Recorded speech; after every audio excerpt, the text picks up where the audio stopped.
Hello, everyone. My name is Alexandria Wolfson. I am the Policy Advisor for the Chief Procurement Officer for General Services, and I also serve as a State Purchasing Officer. The newly signed Public Act 101-657, previously known as Senate Bill 1608, requires the Chief Procurement Officers to implement various changes regarding the state's Business Enterprise Program as it relates to procurement. Our office is working diligently to ensure that those changes are implemented, and I'm going to speak a bit today about the steps we've taken so far toward an efficient and effective execution. Let's get started.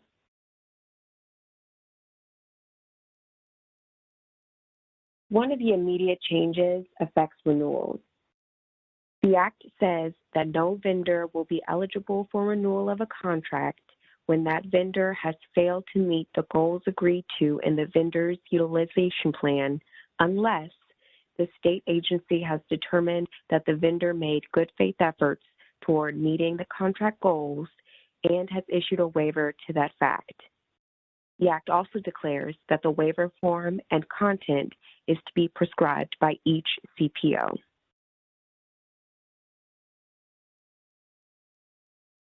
Our office has created a renewal good faith effort waiver form pursuant to the Public Act.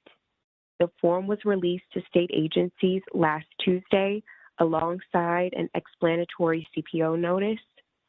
The version that went out with a CPO notice last week should not be used. The most recent version of the form is available on the CPO's website.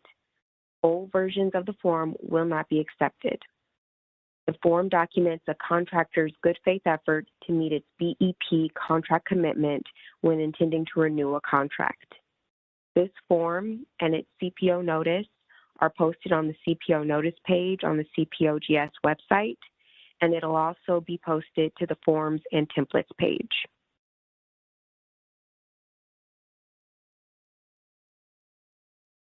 So when will this form apply to you?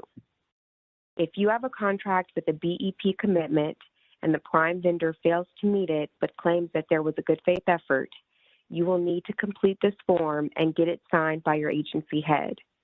The state purchasing officer will not approve a contract renewal where the vendor failed to meet the original contract's BEP utilization commitment without a completed and signed waiver form.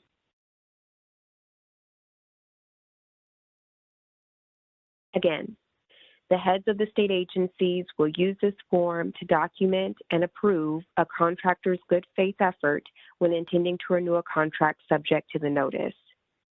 The form requests various information critical to making a good faith effort determination. It requests BEP commitment dollar amounts and percentages, BEP subcontractor names and their commitment percentages and dollar values, a detailed good faith effort justification, and an impact explanation, just to name a few. We'll look at those fields a bit closer right now.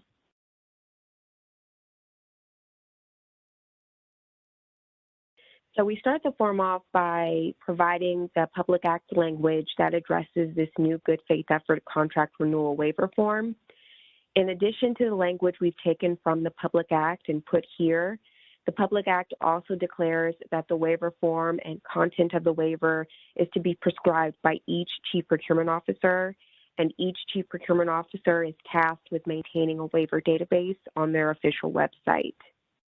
In this section, each requesting agency also needs to insert their name, the current term contract's bid by PO number, and the bid by renewal requisition number.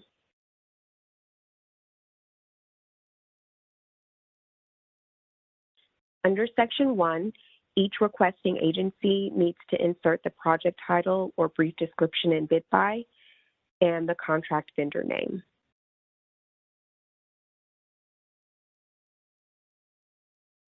And then we move on to Section 2, which is the BEP commitment section, and quite honestly, most of the meat and potatoes of the form. Section 2 provides a definition for a contract commitment. Just for everyone's edification, contract commitment includes the BEP goals set on the utilization plan at the outset of the procurement, and also includes the prime vendor's commitment to exercise a good faith effort to meet that BEP goal.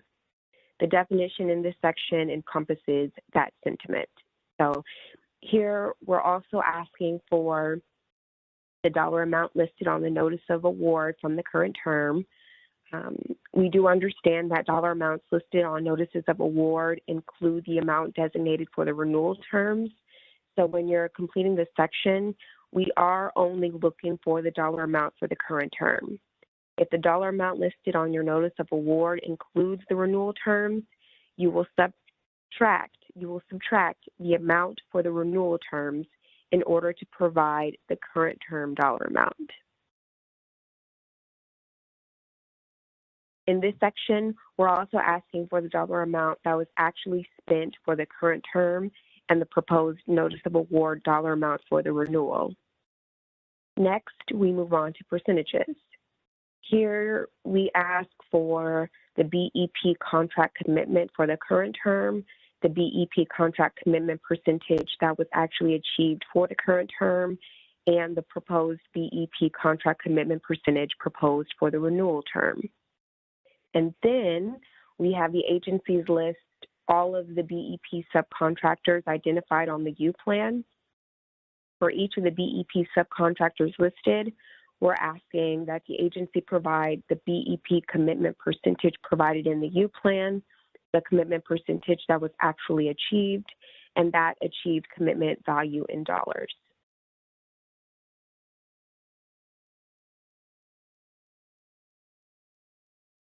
Moving on, in Section 3, we ask the agency to provide a brief contract description.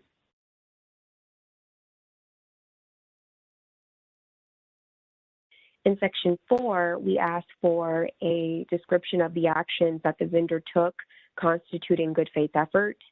This field is one of the most important fields on the form, so we're going to try and provide some examples that may rise to the level of a good faith effort for you.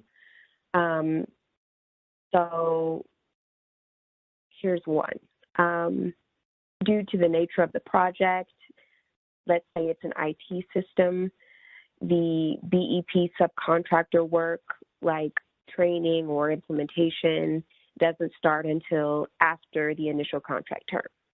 So the delayed timing of the BEP subcontractor's work is unexpected because the work is starting in the renewal term when it was expected to be performed in the initial term.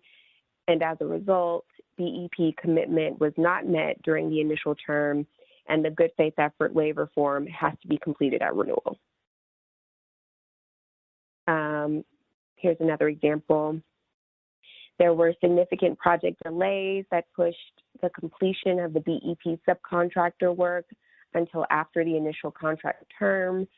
So the BEP goal was not met during the initial term, and the good faith effort waiver form has to be completed at renewal. Third example, let's say that the BEP subcontractor is removed from the subcontractor roster due to an inability to complete the work. So the agency uses the refreshed NIGP code pool to find a replacement BEP subcontractor, but a replacement is unavailable. So the BEP goal set at the onset of the procurement on the utilization plan was not met during the initial term, and the good faith effort waiver form has to be completed at renewal.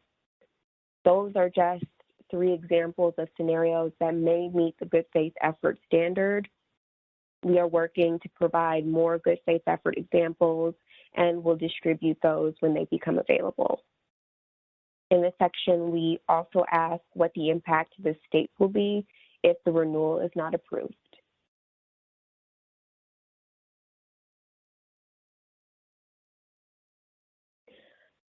Finally, in Section 5, we request the state agency head's signature.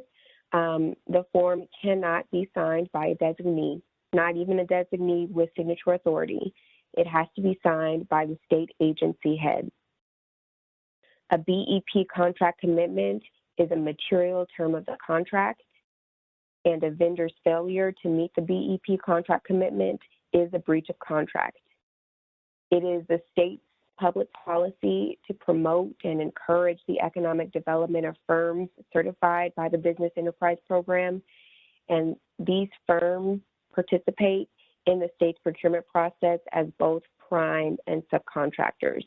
That's the policy. So in this section, the agency head is acknowledging that the vendor did indeed fail to meet the BEP goal provided in the utilization plan, that the vendor did meet a good faith effort, and that the agency head still believes that their need for the renewal outweighs the state policy failure.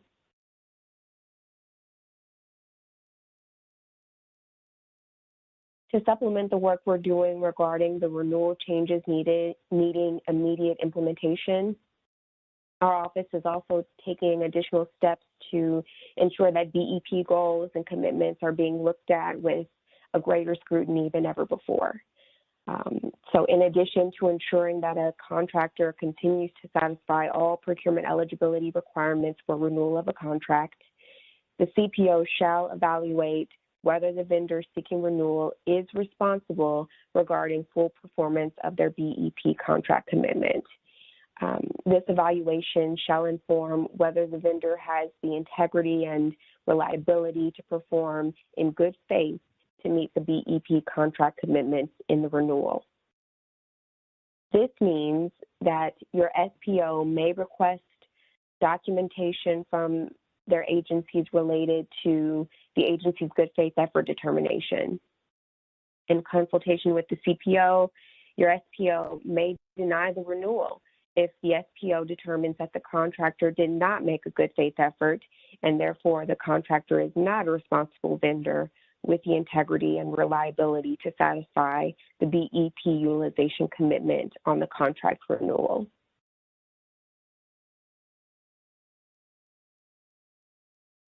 So the form is pretty straightforward, but now that Governor Pritzker has signed the legislation into law, the reality of the changes will be quick and impactful for agencies and for your SPOs. So it is important for agencies to track renewals early and ensure contract administration is happening.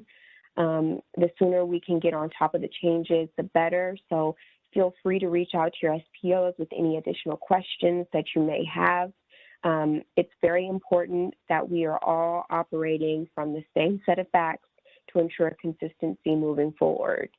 We will be releasing a FAQ document, including all of the questions that we received from Training Tuesday, and that will be sent out to everyone with this recording. All right, so like I said again, my name is Alexandria Wilson. Feel free to reach out to me about any questions you have on this new form or the CPO notice.